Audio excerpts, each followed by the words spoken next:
se ha ordenado su detención preliminar por el término de 10 días.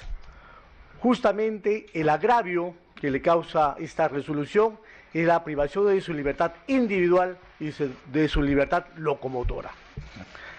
Específicamente, ¿cuál es el acto que se le atribuye a mi patrocinada? Haber prestado su nombre para que se realice un aporte ilícito en las cuentas de Fuerza Popular. Sin embargo, en este punto, la Fiscalía señala que mi patrocinada no tiene suficientes medios económicos, patrimoniales, para realizar ese aporte.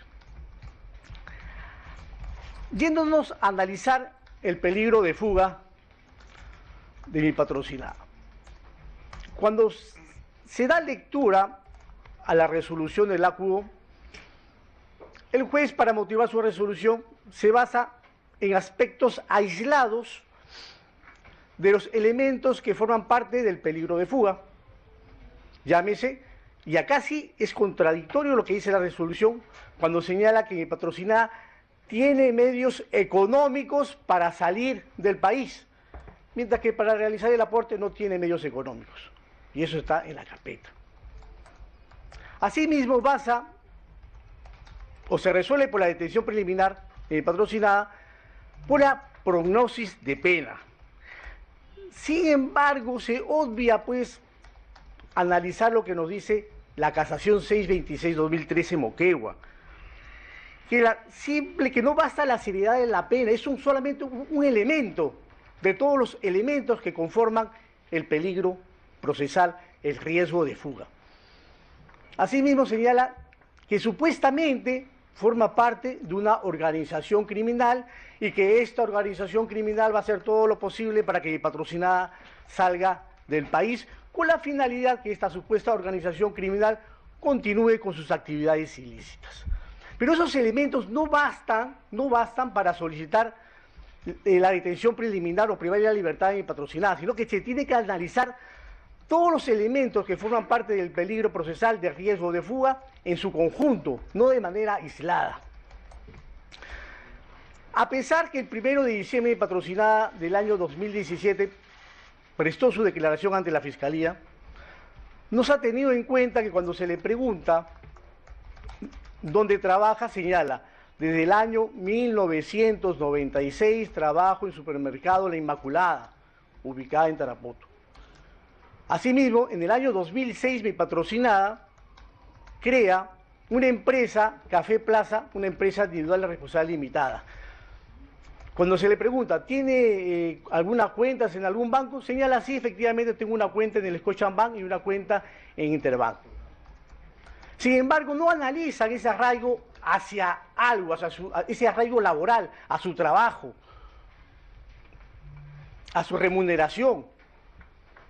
Tampoco no han analizado, cuando se pide la detención preliminar de mi patrocinada, el arraigo domiciliario con que cuenta mi patrocinada.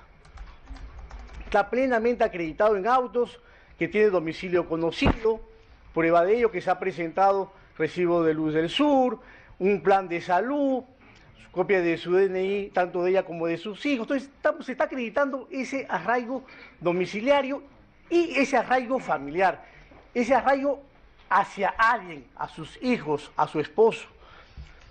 Entonces, cuando se analiza esto del arraigo, el peligro de fuga, tiene que analizarse de manera conjunta, no de manera aislada, crimen organizado, prognosis de pena, sino también evaluarse y analizarse en su conjunto todos los elementos que conforman el riesgo de fuga. En cuanto al elemento de obstaculización de la actividad probatoria, de la búsqueda de la verdad, mi patrocinada recién ha sido incorporada el 3 de septiembre del presente año, es decir, hace un mes y 2 días. De manera objetiva, la Fiscalía no ha señalado a qué diligencias mi patrocinada pudo haber perturbado, si tenemos en cuenta que cuando fue llamado a declarar, esto es, el 1 de diciembre del año 2017, acudió y declaró. Entonces no sabemos qué diligencias mi patrocinada estaría perturbando como para señalar que está obstaculizando la averiguación de la verdad. Por eso creemos que la resolución es una motivación insuficiente de todos estos elementos, lo que ha dado lugar a una resolución incorrecta por parte de la CUDO. Respecto a la motivación insuficiente o aparente del test de proporcionalidad, se señala en esta resolución la idoneidad, es idónea porque va a evitar que fugue, es necesaria porque va a evitar que perturbe la actividad probatoria.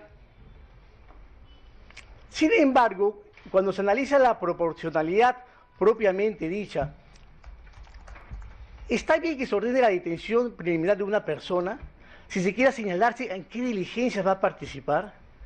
¿O simplemente era suficiente la conducción compulsiva en caso no asista a una diligencia de parte de mi patrocinada? Creemos pues que se está de alguna manera violentando el principio de presunción de inocencia que debe tener toda persona investigada. Como dijeron una de las doctoras que me atenció en el uso de la palabra, la excepción es la detención, la regla es la libertad, que se siga en libertad la investigación, señores magistrados. Y se tiene que tener en cuenta esta casación que no está por gusto, la casación 626-2013, fundamentos 30, 42, 43, 51, 58, que nos señala pues justamente los elementos que forman parte del peligro procesal, del peligro de fuga, en este caso de mi patrocinada específicamente dicha. Y además, en este test de proporcionalidad se debe evaluar de manera individual, persona por persona, y no de manera genérica, como se ha hecho en esta resolución. Nosotros con nuestro escrito de apelación hemos presentado medios probatorios que acreditamos el arraigo en el país, el arraigo laboral. Hemos presentado copia informativa de la SUNAR en la cual se acredita que mi patrocinada es titular gerente de una empresa individual de responsabilidad limitada, Café Plaza, que he señalado anteriormente, la copia de su RUC, entregado por la SUNAT.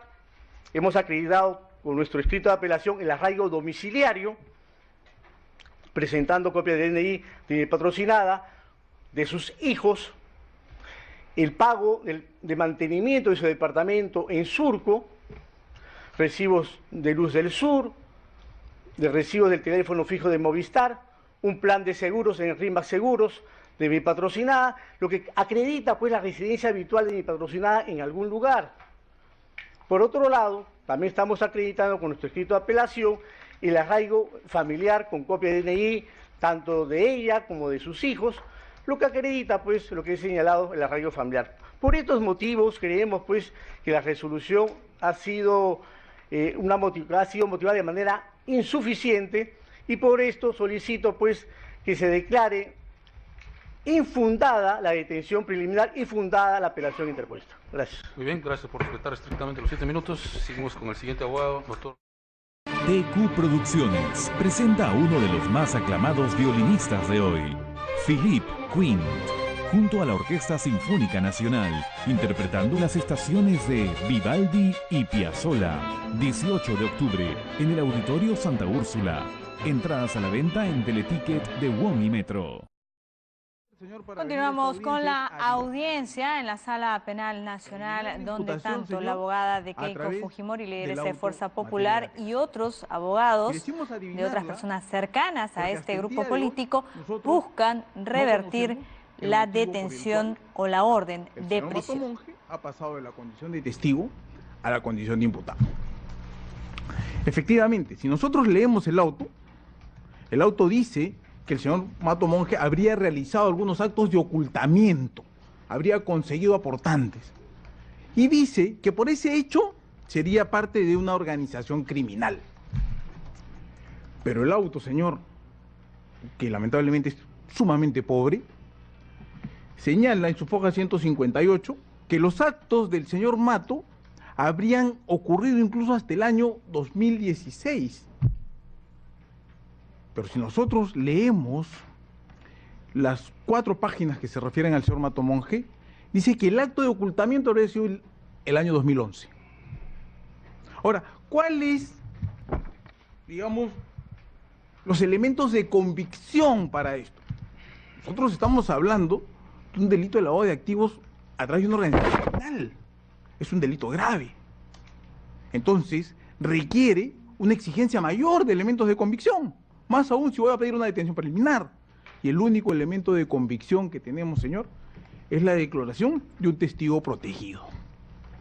El testigo protegido, 2017-55-2. Pero, ¿qué novedad? El testigo protegido, aparentemente de leer el auto, ya tenía la condición de tal en diciembre del año 2017. Pero el señor Mato Monge declara el 23 de febrero del 2018.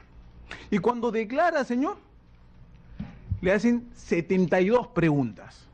Y en esas 72 preguntas, faltó que le pregunten la talla de zapatos y de pantalón.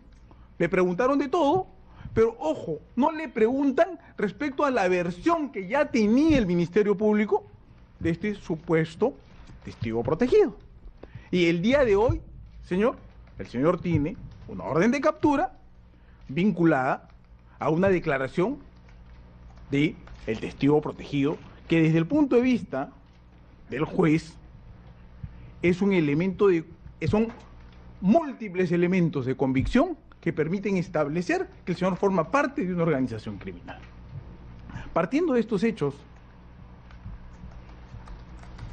no cercanos a la verdad. Muy bien, vamos a continuar con esta audiencia, pero en tanto también hay reacciones en el Congreso de la República. Jimmy Chinchay sobre el hallazgo precisamente en la casa de una de las personas detenidas que tiene relación con el presidente Martín Vizcarra. Jimmy Chinchay, tienen los detalles, adelante. Así es, Albina, respecto a ese tema, habla el vocero alterno de la bancada Peruanos por el Cambio, Juan Cheput. Vamos a escucharlo. Así que no creo yo de que prospere ningún tipo de vacancia, ¿no? Lo que hay acá es definitivamente un propósito de emprenderla contra el presidente con fines estrictamente políticos, en los cuales el fiscal Chávarri amenaza, aparecen expedientes en la oficina de la secretaria y hay una actitud beligerante contra todo aquel que pretenda hacer un uso correcto de la institucionalidad parlamentaria. ¿Información en busca de una sanción, una vacancia al presidente, cree usted? Bueno, o sea, lo que están buscando por lo menos es hacerle daño o hacerle pasar malos momentos, pero están equivocados, pues o sea, están yendo por la mala ruta, porque el presidente ha señalado con amplitud que muchos de los casos que se están mencionando ya están archivados, sin embargo el fiscal insiste en amenazarlo. No olvidemos el tuit de hace un par de días en el cual dice ya viene Lavajato, ya viene Chinchero, procesos que están debidamente documentados y archivados en algunos casos. Él insiste en revivirlos y a eso le agregamos ahora los expedientes en la casa de la secretaria. En el caso de Javier Velázquez Quesquén y la defensa que tuvo en la comisión permanente a Pedro Chávarri, hoy se ha conocido que el fiscal de la Nación, Pedro Chávarri, precisamente tiene un caso para investigar y hasta un pedido de levantamiento de inmunidad. ¿Qué cosa cree allí que pasó? Bueno, eso lo he conocido hoy día por la prensa. Yo creo que una vez que se conoce este tema, él debió inhibirse, pues el congresista Velázquez Quesquén fue uno de los más ardorosos defensores del fiscal Pedro Chávarri. Inclusive él no es titular de la comisión permanente, lo es Mauricio Mulder, pero el que asumió la defensa fue él. En todo caso es por esta situación específica, ¿no? Yo creo que él debió por lo menos... ¿Por un tema especial, un tema de favor, cree usted? No, yo no llegaría a ese extremo, ¿no? Lo que sí creo es que desde el punto de vista político, él debió inhibirse para evitar este tipo de comentarios. Estuvo prácticamente en su defensa. ¿Fue muy condescendiente, tal vez esperando algo de parte del fiscal? Bueno, en todo caso yo creo que los que tienen un mayor nivel de compromiso político con el fiscal Chávarri son los de Fuerza Popular. Lo que sí me llamó la atención es que los congresistas del Partido Afrista fueron los únicos que hablaron. Los de Fuerza Popular no dijeron ni pío, ¿no? Se dedicaron a mirar y luego a votar por consigna blindando al fiscal. Esa es una actitud chavista. Ellos que tanto critican al chavismo, ¿qué es lo que pasa en el Parlamento venezolano en estos momentos?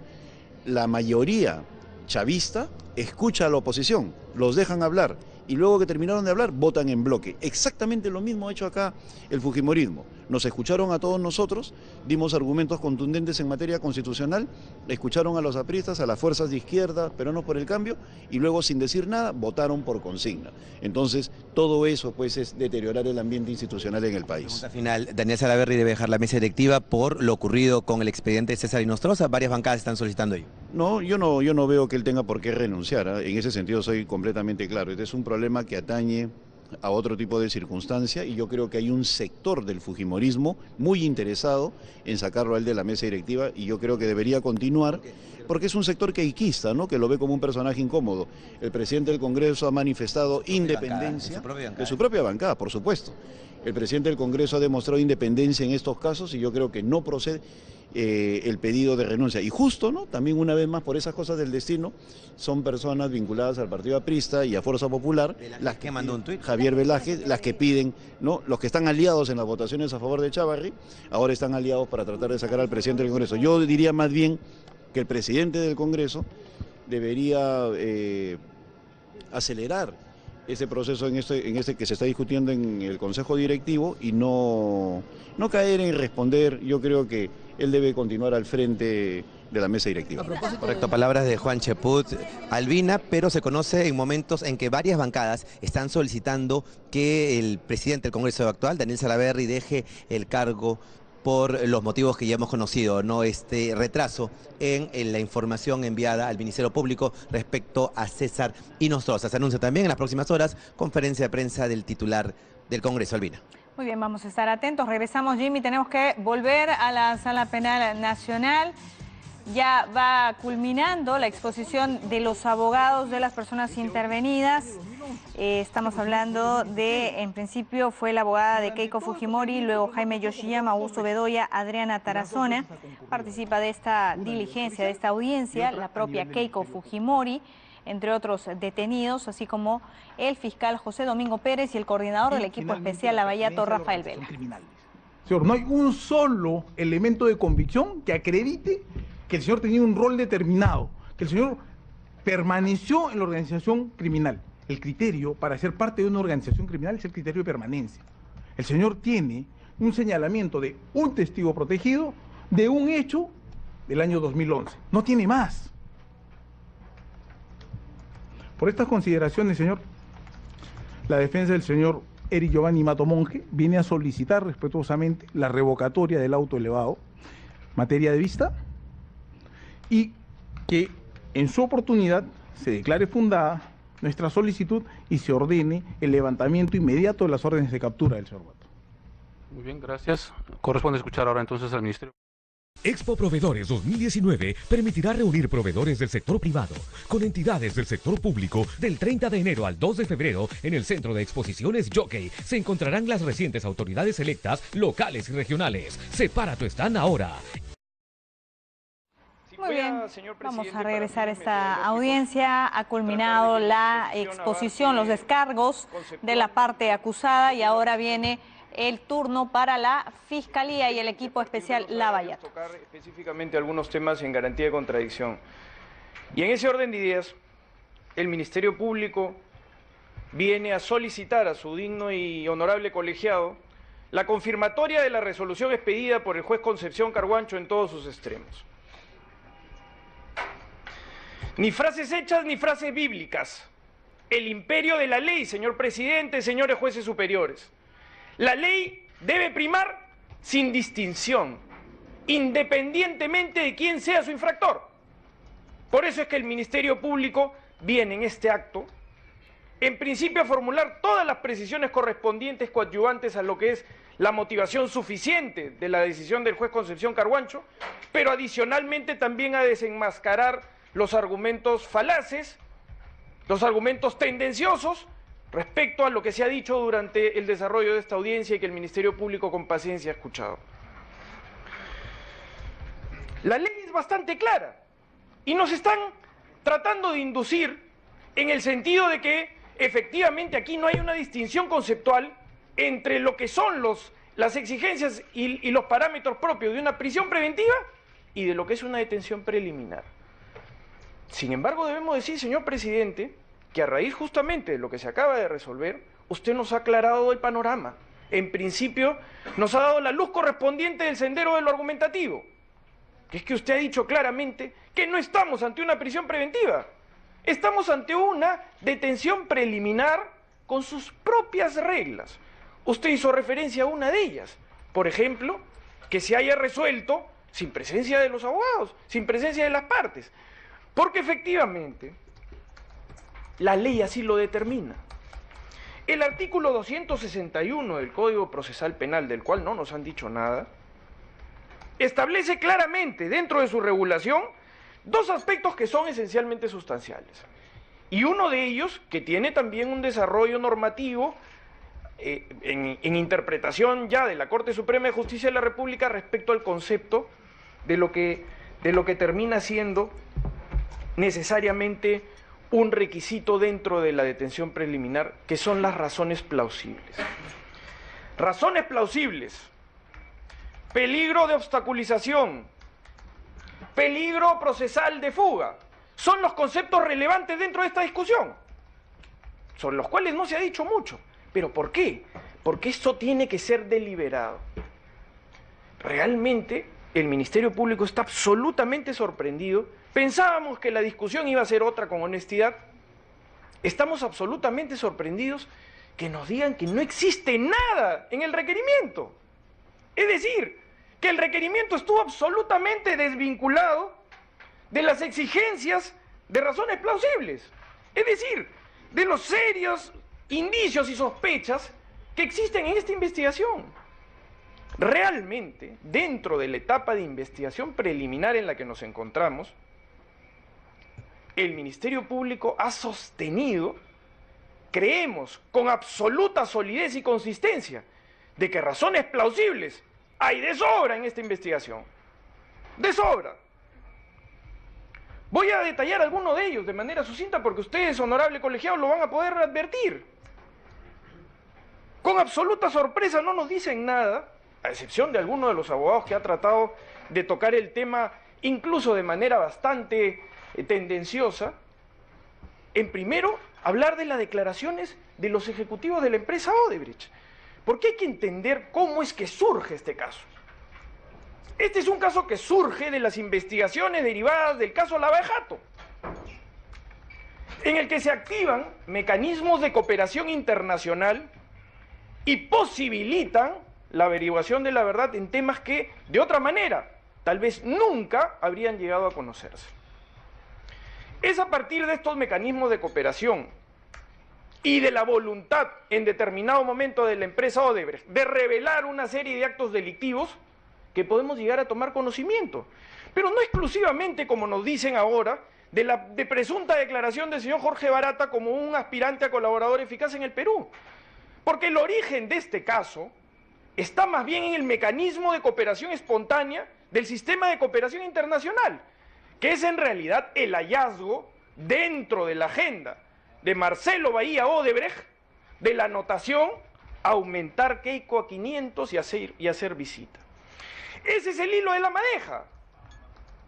Ese es el punto que origina la investigación y potencia también la necesidad de establecer una serie de condicionantes dentro de lo que ha sido la averiguación de la verdad en esta etapa. A partir de ello y de la apertura de la investigación, se toma la primera declaración del señor Marcelo Bahía Odebrecht en noviembre del año 2017.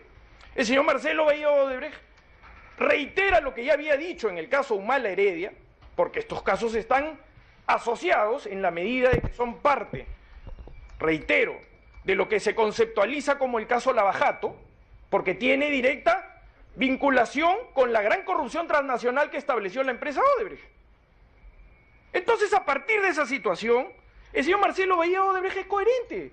Primero declara en el caso Humala Heredia, con garantía de contradicción, y luego lo reitera con garantía de contradicción también, no como colaborador eficaz, sino como testigo dentro de esta investigación.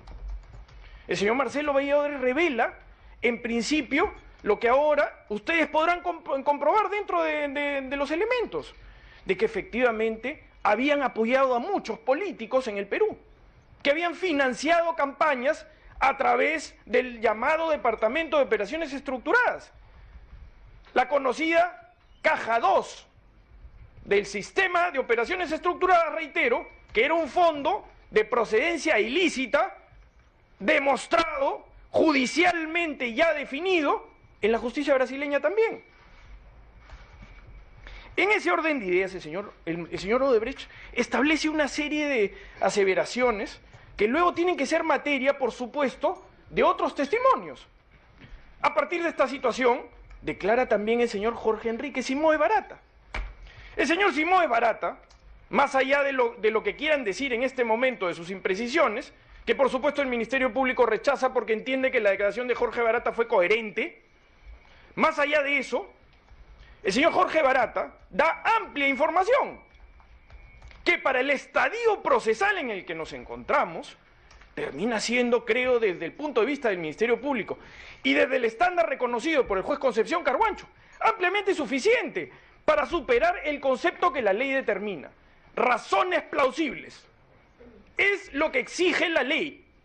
No exige más que eso en este estadio. Y por eso debemos concentrarnos en la parte argumentativa que corresponde no a una prisión preventiva, que naturalmente tiene otras exigencias. Y por eso el Ministerio Público no va a hacer mayor referencia a ello, sino cuando tenga que extensivamente hacer referencia más bien a otros conceptos que también el juez Concepción Carguancho ha detallado respecto al peligro de obstaculización o el peligro de fuga, que la norma también incluye claramente cuando hace referencia a la cierta posibilidad de fuga u obstaculización de la averiguación de la verdad. La regla tiene que ser distinta, porque estamos en una etapa distinta. Estamos en una etapa de diligencias preliminares donde la inmadurez de la investigación suele ser el criterio que rige la exigencia de la decisión judicial. No hace mucho, acaba en este momento de decidir, hace unos 2 meses atrás, el señor juez supremo de investigación preparatoria, un pedido de detención preliminar, en el caso llamado coloquialmente los cuellos blancos, caso que interesa también en esta averiguación. El señor Walter Benigno Ríos Montalvo fue sometido también a una detención preliminar. Y las exigencias son las determinadas no a una prisión preventiva, sino a las razones plausibles de por qué en ese estadio la flexibilidad de la ley determina necesariamente que sus exigencias no correspondan a una de mayor madurez. El señor Walter Benigno Ríos Montalvo se decidió su detención preliminar solamente con escuchas telefónicas. Escuchas telefónicas que además no han sido materia de contradicción. Gracias a Dios que los jueces supremos se han apartado de la sentencia que ahora los señores abogados defienden, que es la sentencia del Tribunal Constitucional en el caso de Heredia Humala. En esa sentencia se decía, por ejemplo, solamente para contextualizar el tema, de que no se podía utilizar una escucha para una medida coercitiva si es que previamente no había sido llamada a la persona a verificar si era su voz, si iba a someter una pericia, es decir, una garantía de contradicción previa al uso del medio. Bueno, la Corte Suprema ya en ese sentido es muy clara. En el caso Cuellos Blancos, la detención preliminar solamente se decide con las escuchas telefónicas y el informe de la fiscal correspondiente del caso. Más nada. Eso genera otras inferencias lógicas deductivas, que sí, es posible discutirlas también a un nivel ya de razonamiento lógico deductivo de por qué los conceptos de obstaculización y de fuga están orientados también hacia la gravedad de la pena y a la pertenencia de una organización criminal, como lo dice la Corte Suprema de Justicia de la República, como lo dice además uniformemente la jurisprudencia de otros sistemas también. Así vistas las cosas, la declaración de la plana mayor de Odebrecht, que en etapa preliminar ya forma parte de esta investigación, es decir, Marcelo Bahía Odebrecht, Jorge Enrique Simoes Barata, Antonio Mameri y Fernando Migliaccio en una dimensión diferente pero también coherente con la explicación, todos ellos dan la necesidad de que el Ministerio Público en su averiguación de la verdad tenga que continuar haciendo su trabajo, porque de eso se trata. No se trata de selectividades, se trata de lo que la investigación va arrojando en el camino. Y no podemos vendarnos. La ley es igual para todos. El Ministerio Público recibe esos testimonios, los recaba con garantía de contradicción en etapa preliminar, cosa que no suele suceder incluso. Suele ser esta más bien una situación atípica, por la abundancia de elementos que existen o de actos de investigación que existen en una etapa preliminar. Más bien eso es lo inédito. Lo inédito resulta ser la abundancia que existe en una etapa preliminar, que suele ser una etapa más bien de absoluta inmadurez. Y por eso la ley es flexible y exige poco, razonablemente poco, porque estamos sometidos a la judicialidad. Pero no quedamos en eso, más allá del detalle de lo que se pueda decir. en todas estas declaraciones, que han sido bastante coherentes. Detalles que además tienen que ver con otros casos también relacionados. Por ejemplo, de cómo se aumenta $500.000, ¿no? La historia de cómo se aumenta $500.000, esa no la cuentan los abogados, ¿no? De cómo surge la necesidad de tener que aportar $500.000 más a la campaña de la señora Keiko Fujimori. Esa parte no nos han dicho nada. Pero ustedes sabrán verla dentro necesariamente de lo que viene acompañado. Porque eso se justifica a partir de un aporte que decide Marcelo Bahía Odebrecht de $3 millones a la campaña del señor Humala.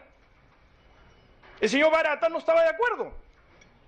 Disentía de esa posición, porque le tenía mucha mayor simpatía a la señora Fujimori. Decía que dentro de sus perspectivas políticas, el programa de gobierno de la señora Fujimori era lo que mejor le podía pasar al Perú.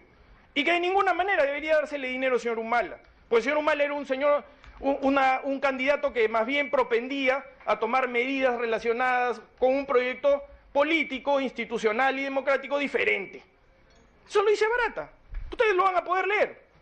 A partir de esa realidad es que Marcelo Bahía Odebrecht le dice, este es un compromiso que existe a nivel ni siquiera de carácter ideológico, sino es un pedido del Partido de los Trabajadores, del señor Lula da Silva a través del ex ministro Palocci.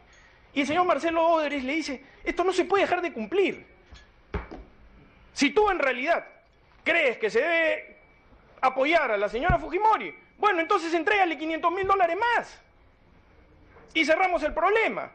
Y por eso esas tres versiones están unificadas entre el señor Marcelo Odebrecht, el señor Jorge Enrique Simões Barata y el señor Antonio Mameri.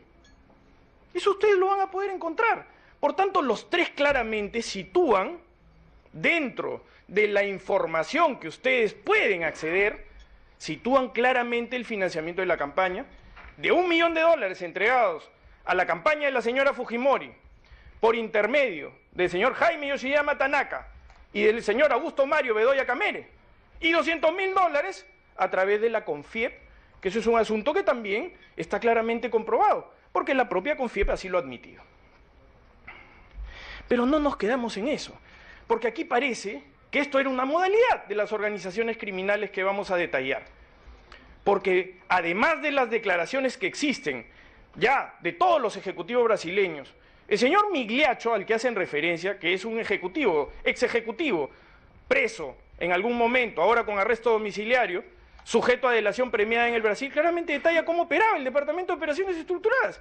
Y dice claramente que él nunca conocía a las personas que eran los beneficiarios del dinero, sino que simplemente ejecutaba las órdenes de los líderes empresariales, en su caso y en su momento, lo que fue la orden del señor Antonio Mameri. Los señores han hablado de otras personas que se hace necesaria su declaración testimonial. Bueno, eso tendrá que ser de evaluación de parte del señor fiscal provincial si decide formalizar la investigación preparatoria y tomar las medidas que correspondan inherentes a esa decisión. Pero la investigación no se acabó. Estamos en una etapa preliminar. Y es en esa etapa preliminar donde se justifica desde la orientación del Ministerio Público el formular este requerimiento. Pero la modalidad de la organización criminal parece ser algo que termina siendo casi un modus operandi. Porque vemos que hay algunas cuestiones en común, de las cuales no nos han dicho absolutamente nada tampoco. Nada, ni una sílaba. No nos hablan ni una sílaba de todas las personas que han declarado en el Ministerio Público que no han aportado el dinero en el que figuran en sus rendiciones de cuentas. O sea, aportantes falsos. O personas que dan una explicación diferente a sus aportes. Por tanto, nuevamente se revela la necesidad de auditar los llamados informes referidos por alguno de los abogados patrocinantes respecto a estos certificados de buena conducta que expedía la OMPE, que ya sabemos ahora, ¿no?, dentro de su estructura orgánica propia, todas las deficiencias y problemas que tenían, por decirlo menos, y que no se trataría más bien también de actos dolosos en su oportunidad. Toda esta justificación de dinero viene asociada a también la necesidad de darle una apariencia de legalidad a estos flujos de dinero en efectivo. Entonces, a partir de eso, también se celebran rifas, se celebran cócteles, se hacen una serie de actividades para encontrar un mecanismo de disfraz del dinero que había sido entregado en efectivo y que ahora se pretende ensombrecer y transformar. Entonces no nos han dicho nada tampoco de eso. No nos hablan incluso de la modalidad de pitufeo, utilizando a múltiples personas relacionadas, entre ellos a vínculos de afinidad, consanguinidad o de trabajo incluido. El uso hasta inclusive de mecanismos de offshore, que el uso de un offshore no es un delito, ¿no? Pero dentro de la conceptualización de una causa probable de investigación, cobra relevancia que todos estos elementos que están incorporados en la carpeta de investigación en este momento sean tomados en consideración para superar, nuevamente reitero, lo que la ley determina, que son las razones plausibles establecidas como sospechas e indicios. Más nada. La ley lo dice claramente y es desarrollado en la casación de Huaura. Sospechas, indicios. Luego vienen otras decisiones de mayor madurez probablemente, pero no estamos en ese estadio. Por eso el Ministerio Público se sorprende de que no se diga nada respecto a la abundancia que existe de elementos de investigación, de todo lo que se ha podido incorporar, de los actos de investigación propiamente dichos que desde nuestro punto de vista superan ampliamente el estándar de sospecha e indicio como razón plausible. No nos han dicho nada tampoco, ¿no?, referido a lo que es el doble concepto. Podemos siempre admitir, señor presidente, señor juez superior, que la prisión preventiva es un tema así hartamente opinable. Mucho se escribe, mucho se dice. Acá nos han venido a traer una frase hecha respecto a la libertad, pero la libertad también tiene restricciones en orden a la protección de la sociedad y a los fines de una investigación. Por tanto, no son derechos absolutos tampoco. Y eso es lo que sometemos a la legalidad de los jueces y el conocimiento de los jueces. Jueces que cuando toman decisiones que por simpatía pueden parecernos bien, ahí sí son alabados. Pero cuando toman decisiones concretamente en casos que defienden, ahí sí no lo son, ¿no? Hemos escuchado eso con frecuencia, ¿no? Cómo se dan las alabanzas respecto a un caso, pero no necesariamente a otros, ¿no? Sí, hace poco se decía, ¿no? La verdad va saliendo a la luz. El juez Concepción Carhuancho es un juez valiente. No es una persecución política, es un juez correcto. El sistema de justicia ha dado muestras de independencia. Esas eran las frases que provenían del partido Fuerza Popular, cuando el señor Concepción Carhuancho ordenó la prisión preventiva del señor Humala Tazo y la señora Heredia Alarcón. Así se expresaban de él. Ahora es incluso objeto hasta de denuncia, según lo que he escuchado. La garantía de pluralidad de instancias se cumple a este nivel. El Ministerio Público se somete igual a la legalidad con la posibilidad de que ustedes, honorable colegiado, nos puedan dar la razón o no. Nos sometemos a la judicialidad, pero no estamos generando una opinión respecto a qué juez eventualmente nos puede tocar.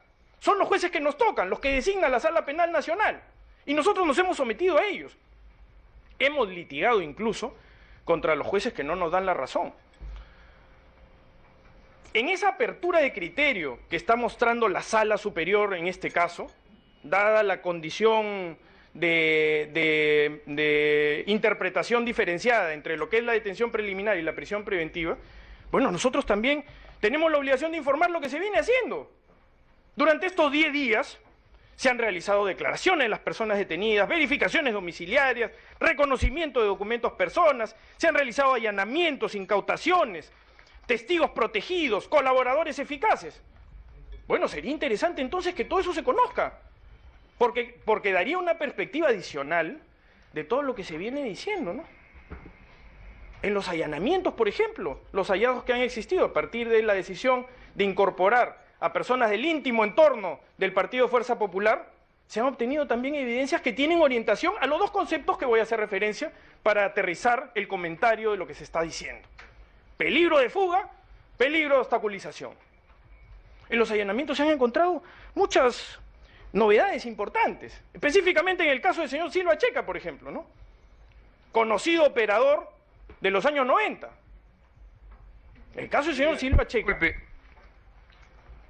No suelo interrumpir, pero está introduciendo material. La discusión es sobre la resolución como se dio el requerimiento. Señor, yo no he interrumpido. Perdón, vamos a rogar a las defensas técnicas no interrumpir, porque de ese mismo modo la Fiscalía pudo haber interrumpido en el momento de sus intervenciones y eso no es la regla. el colegiado sabe disgregar lo que se discute acá, porque ya calificó los hechos. Que sea, por favor, la última intervención de los abogados defensores con relación a la exposición. Igualdad de armas en este sí. Continúe, señor presidente. Yo voy a continuar diciendo lo que corresponde a los intereses procesales del Ministerio Público. Ustedes saben distinguir qué cosa les resulta una información de calidad y valiosa. El Ministerio Público tiene la obligación de no cercenar tampoco sus propios argumentos. Sencillamente lo que estamos haciendo es informando lo que se viene haciendo, que incluso podría ser hasta una pregunta que el propio colegiado puede formular. ¿Qué cosa hemos hecho durante estos 10 días? Porque se ha tocado por parte de los señores. Así que no entendemos cómo el señor se atreve a interrumpirnos cuando al final de cuentas han hecho uso de ese mismo mecanismo. Los señores han dicho, ¿para qué se tienen 10 días si no han hecho nada? Bueno, le estamos contestando lo que hemos hecho. Lo que hemos hecho es esto. Y lo que hemos hallado es también importante que sea de conocimiento de la sala. Entonces es una cuestión informativa que está orientada en respuesta estricta a lo que los abogados dicen. Por tanto, no es posible admitir tampoco esa intervención del señor abogado. Yo lo he respetado con mi silencio y le exijo lo mismo. Gracias, señor presidente. En la obstaculización, dentro de la resolución del juez Concepción Carhuancho, hay un detalle claro respecto a la actividad de una serie de personas investigadas que buscan cambiar la versión de los testigos. Este es un claro elemento de obstrucción. La búsqueda de que alguien cambie su versión a través de dinero, de corrupción, de amenaza, de violencia o de lo que fuere, es contravenir también contra lo que es la buena fe procesal y contra lo que significa también la conducta procesal de los investigados. Ciertamente estamos ante una organización criminal. Esa es la hipótesis de trabajo del Ministerio Público, que estamos ante una estructura orgánica permanente que infiltró un partido político, porque nunca se ha dicho que los partidos políticos, como se repite tantas veces, que los partidos políticos sean organizaciones criminales. El Ministerio Público nunca ha tenido esa tesis. El Ministerio Público lo que siempre ha dicho es que los partidos políticos han sido instrumentalizados para los actos de lavado. Y para eso fueron infiltrados a través de organizaciones criminales claramente estructuradas con ese propósito. Y entonces, en ese orden de ideas, lo relacionado a la pertenencia a una organización criminal y a la gravedad de los cargos cobra relevancia como juicio de inferencia lógica deductiva, porque si no nadie iría a la cárcel, pues, esa es la verdad. Si tendríamos que referirnos estrictamente a planes objetivos, entonces solamente podría haber peligro de fuga, si es que en algún momento hayamos un plan de fuga. Pero no si tenemos una inferencia lógica deductiva orientada, juicio de inferencia lógica deductiva orientada a los elementos que existen de gravedad y de pertenencia a organización criminal. Es decir, no es que sea esta una cuestión objetiva, no es que solamente porque el cargo sea grave y porque sea un cargo tipificado, subsumido como organización criminal, estamos ya per se ante un peligro de fuga o de obstaculización, sino que los elementos aportados son los que generan el grado de inferencia lógica deductiva de que sea altamente probable que una persona se vaya a fugar o vaya a obstaculizar la averiguación de la verdad. Aquí el elemento objetivo claramente está en la obstaculización. El juez Concepción Carhuancho lo ha detallado. Ha dicho claramente de que componentes de la organización criminal han tratado de cambiar la versión de los testigos. Han tratado de realizar actos de corrupción para que los testigos cambien de versión.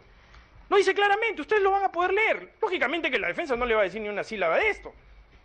Pero el Ministerio Público lo viene a recalcar, a sabiendas de que ustedes también lo van a tener que evaluar en su momento y en su oportunidad, señor presidente, señor juez superior. El señor Mejía, el señor Rimarachín, el señor Pachas, el señor Jorge Yoshiyama, el señor Eric Mato, todos ellos están claramente asociados a la organización criminal y se detalla dentro de su participación que han buscado amenazar, han buscado pagar, han buscado constreñir la voluntad de los testigos para cambiar de verdad. Y en el caso del señor Silva Checa, en el allanamiento del señor Silva Checa, esto se ha detallado hasta como una estrategia que está relacionada no solamente con el hecho de compeler a los testigos, sino también de dilatar lo máximo posible esto. Esto es una estrategia. Solamente falta que tal vez se consorcien entre las defensas de otras organizaciones políticas para eventualmente confrontar al Ministerio Público en este esfuerzo. Ya veremos qué pasará en el futuro, ya veremos cómo se coaligan y veremos también cómo le respondemos en ese orden de ideas con fortaleza, si nos lo permiten. En ese sentido, específicamente en el caso del señor Yoshiyama, el señor Yoshiyama está en Estados Unidos. No se ha puesto a derecho, nos han dicho de que tiene un problema ocular, que no puede viajar porque puede perder el ojo, ¿no? Eso es lo que nos han dicho, ¿no? Pero nosotros no tenemos ningún elemento claro referido a ello. Por tanto, para nosotros, el señor Yoshiyama no es una persona que se haya puesto a derecho. Ustedes deberán evaluar las razones correspondientes a la defensa. Pero para nosotros, en términos de lo que además ya sucedió en determinado momento, porque efectivamente es cierto lo que dicen los señores abogados, en determinada incidencia procesal, su honorable colegiado no declaró infundado el requerimiento del Ministerio Público. Eso no es verdad lo que están diciendo. Lo declaró improcedente. Y eso ha sido materia de una casación, que es un asunto discutible, opinable, como lo es la prisión preventiva. El uso de los impedimentos de salida del país en etapas preliminares. Eso es un asunto que nosotros admitimos que está dentro de la consideración de lo que podría ser los fines namofilácticos de una función casatoria. ¿Por qué? Porque en otro sistema sí admiten los impedimentos de salida del país en etapa preliminar. El señor Pedro Pablo Kuczynski está con impedimento de salida del país, la señora Susana Villarán está con impedimento de salida del país, el día de ayer el señor Atala está con impedimento de salida del país en etapa preliminar. Por tanto, es un asunto discutible, pero no se generaron argumentaciones con relación a lo que se había discutido en la audiencia, porque la sala decidió por un tema de procedibilidad, que está ajeno a la discusión del tema. Sin embargo, en esa audiencia se plantearon razones también de por qué, por ejemplo, el señor Bedoya Cameri y el señor Yoshiyama Tanaka estaban juntos al momento de que se estaban dando los acontecimientos en Brasil en la toma de declaración del señor Jorge Enrique Simões Barata. Pero eso es un asunto ya anecdótico. Hago referencia a ello porque la defensa sí lo ha planteado en su momento específico. Dicho esto, señor presidente, señora juez superior. Señor fiscal, simplemente vamos a interrumpir brevemente en el sentido de las metodologías que estamos empleando para que al final no surjan malos entendidos. Decía, usted está haciendo una exposición global. Así es, señor. Usted tiene, hemos cotejado los tiempos, cada defensa intervino 10 minutos, excepto una, que intervino 7, de tal manera que usted tiene para su alegato hasta las 12 y 27 minutos. Usted va a dosificar eso, le agradecería, bueno, si es que usted lo toma bien, porque total cada parte tiene su estrategia, los temas que han sido abordados por la defensa, si usted los va a tocar, en todo caso, nosotros tenemos que dejar expresa constancia de que se tiene que producir el contradictorio. Por supuesto. Muy bien. Solamente con eso, y más o menos en ese tiempo es que va a terminar su intervención. Gracias. Sí, por supuesto, señor. Lo que pasa es que es difícil contradecir cuando nos dicen que no ha habido nada. Cuando me dicen que no ha habido nada, entonces mi respuesta como representante del Ministerio Público está en todo lo que se ha dicho respecto a lo que son las razones plausibles de una investigación. Y por eso le hemos respuesto a la nada. Le hemos contrapuesto a la nada la suficiencia argumentativa del Ministerio Público que está recogida y trasuntada en la decisión del juez Concepción Carhuancho. Y no hemos sido más minuciosos, porque podremos agregar muchos detalles que ustedes sabrán evaluar de la literalidad de la resolución del juez Concepción Carhuancho, porque finalmente eso es lo que en materia de reexamen. El Ministerio Público formula requerimientos motivados que finalmente son puestos a conocimiento de la judicialidad. El juez Concepción Carhuancho los ha evaluado y ha tomado sus decisiones correspondientes, que son las que argumentarán y sustentarán su vigencia y su análisis conforme corresponda a lo que ustedes deban saber y entender con sabiduría, señor presidente, señor juez superior. Es importante entender también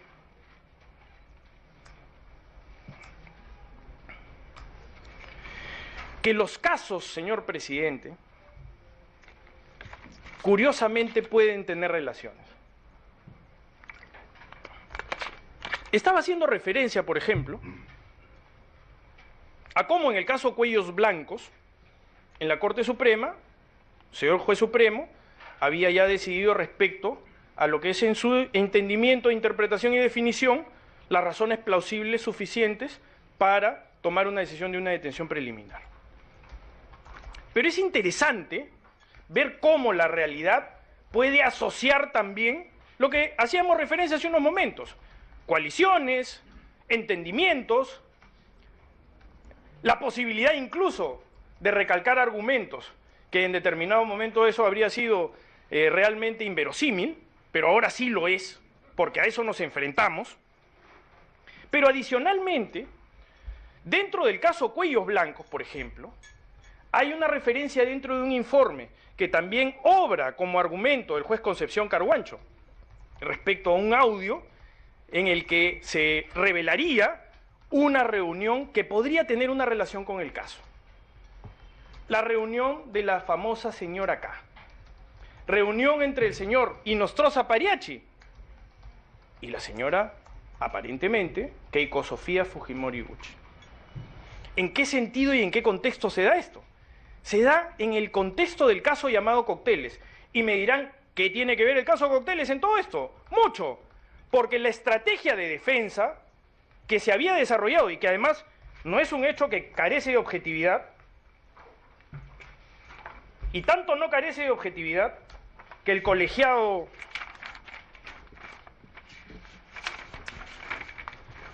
conformado por la señora Condori Fernández, Torre Muñoz y Carcaus Tocaya acaban de confirmar una resolución que declara improcedente el pedido de contienda de competencia por requerimiento promovido por la defensa técnica del señor Yoshiyama Tanaka. Como su abogado además lo ha advertido. ¿Pero cuál es la estrategia?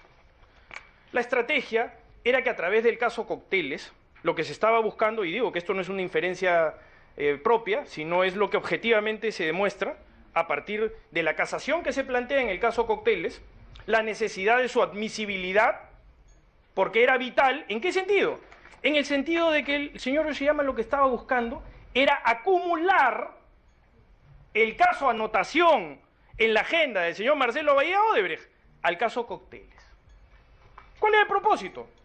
El propósito era generar que si el caso Cócteles ya estaba con los plazos vencidos, entonces exigiría un pronunciamiento definitivo de parte del Ministerio Público con todo lo que correspondería a obstaculizar la averiguación de la verdad en ese sentido. Entonces sí tiene relación, porque al final la necesidad de buscar la admisibilidad de la casación en el caso Cócteles era un asunto de carácter estratégico legal y por tanto es perfectamente entendible desde la perspectiva de la obstaculización. Porque así se ha entendido. Si no, ¿por qué razón la señora Fujimori estaría reunida con el señor Inostroza Pariachi? Que además conocía una casación relacionada con el tema. Bueno, la casación se ha resuelto. Y se ha resuelto a favor del Ministerio Público. La Corte Suprema de Justicia de la República ha amparado los argumentos que fueron propios en la apelación de sentencia, en la apelación del auto correspondiente. ¿Y por qué todo este asunto también tiene que cobrar una especial relevancia? Porque adicionalmente, el juez del caso Cócteles no es el mismo juez del caso anotación de Marcelo Bahía Odebrecht.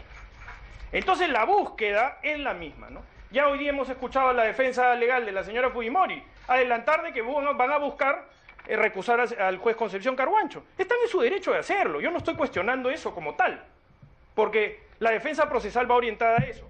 Pero no debemos ser ingenuos en términos procesales de qué se buscaba, porque todas estas razones dan contexto a lo que es una razón de obstaculización. Es buscar un juez que pueda ser más cómodo. ¿Por qué? ¿Y por qué es ese juez en particular? Que además es un elemento que fue un hallazgo dentro de la casa de Vicente Silva Checa. ¿Por qué? Porque es un elemento importante. Porque ese era el juez que les había dado la razón en el control de plazos del caso Cócteles. Entonces, toda esta cuestión de estrategias, que puede ser una línea sensible, el Ministerio Público tiene el deber de ponerla en conocimiento de su judicatura, de su honorable tribunal, para que todo se evalúe de una manera contextualizada y podamos ser capaces de transmitir esa información de calidad que usted requiere, señor presidente, señora juez superior, señor juez superior. Mucho más podríamos decir. Vamos a esperar la respuesta seguramente furibunda de los abogados en todo este contexto. Esperamos de que lo hagan con altura, como corresponde a un debate y a una esgrima de carácter jurídico, como son los argumentos que se presentan, porque el Ministerio Público no es selectivo ni agravia a nadie. Nosotros trabajamos con todos por igual en la averiguación de la verdad, en la búsqueda, señor presidente, de que efectivamente lo que han dicho respecto a la condición propia de un juez, que usted ha sabido seguramente recalcar, es que los jueces son garantes del abuso. Pero tal vez yo me permito agregar algo más, dentro solamente de lo que podría ser la complementación de lo que la ley dice, ¿no? Los jueces son garantes del abuso, pero también son garantes de la proscripción de la impunidad en graves cargos de lavado de activos por pertenencia a organización criminal. Muchas gracias, señor presidente. Muy bien. Ahora, la mecánica de las respuestas, las dúplicas, todos los abogados defensores van a ejercer la dúplica, entiendo. Entonces, tienen término máximo de 5 minutos con relación a lo que consideren pertinente. Siempre la sala va a hacer una invocación a que se respete la regla del contradictorio, ¿no? Hemos escuchado los argumentos que ustedes han planteado, quizás en la estación de las preguntas vamos a, como colegiado, hacer algunas para garantizar este tema. Siempre es la invocación, pero nosotros no tenemos el dominio de que la defensa o el Ministerio Público puedan decir. Bien, doctora, tiene usted.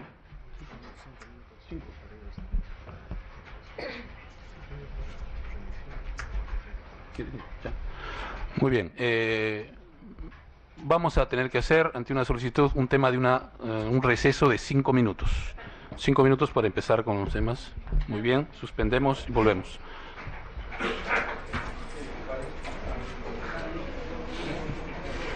Bueno, breve interrupción. Vemos entonces que en el caso de la abogada de Keiko Fujimori, bueno, se ha acercado a la lideresa de Fuerza Popular para intercambiar palabras precisamente brevemente con este receso que se ha planteado tras escuchar los argumentos del fiscal Rafael Vela. Vamos a tener señal en breves instantes, en tanto vamos a revisar a esta hora del día nuestros titulares antes de una breve pausa.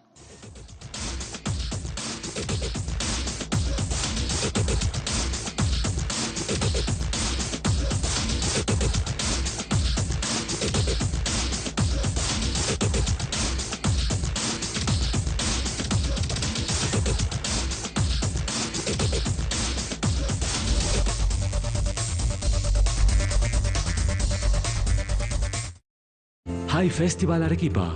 Vuelve el más variado e interesante encuentro cultural del Perú. Vive las ideas más sobresalientes de nuestro tiempo en más de 80 conversatorios con destacados participantes nacionales e internacionales. High Festival Arequipa, del 8 al 11 de noviembre. Imagina el mundo. Cuando cambias tus CMR puntos, cambias de aire, de ritmo, de sabor. Cambias de estilo. Cuando cambias tus CMR puntos, tú también cambias. CMR puntos. Cambio lo que quiero. Y ahora presentamos la nueva gift card. Canjeala con tus CMR puntos y llévate lo que quieras en Falabella, Totus, Sodimac, Maestro y Crate & Barrel.